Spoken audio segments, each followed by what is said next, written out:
చేస్తున్నావు నవ్వి? ఏం తెచ్చుకున్నావు నవ్వి నువ్వు? నేను ఏం తెచ్చుకోలేగా నవ్వి. మరి ఇదేంటి నవ్వి?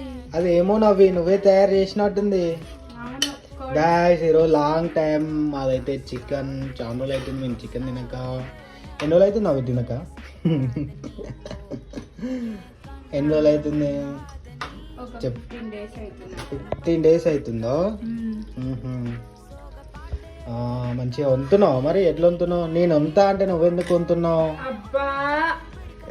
గ్యాస్ నా బాధ ఏంటంటే నాకు వంతే నాకు తినబుద్ధి కాదు, అందుకనే మన నవ్యతోనైతే వండిస్తున్నారు చికెన్. ఎట్లా వంతున్నావు? గ్రేవీ పెట్టినావా? ఏంది అది గుజ్జు లెక్క పెట్టినావు? ఏంది ఫ్రైయా ఏంటిది? ఎట్లా చేసినావు చెప్పు. అటు ఫ్రై కాదు ఇటు కర్రీ కాదు. కర్రీ కాదు నత్తిదానా. గాయ చూసి లేదా మా ఇంట్లో అయితే చికెన్, ఇక్కడైతే వైట్ రైస్. మార్నింగ్ నుంచి అయితే మేమైతే వండుకోలేదు. 6 అవుతుంది. ఈ రోజు ఇప్పుడే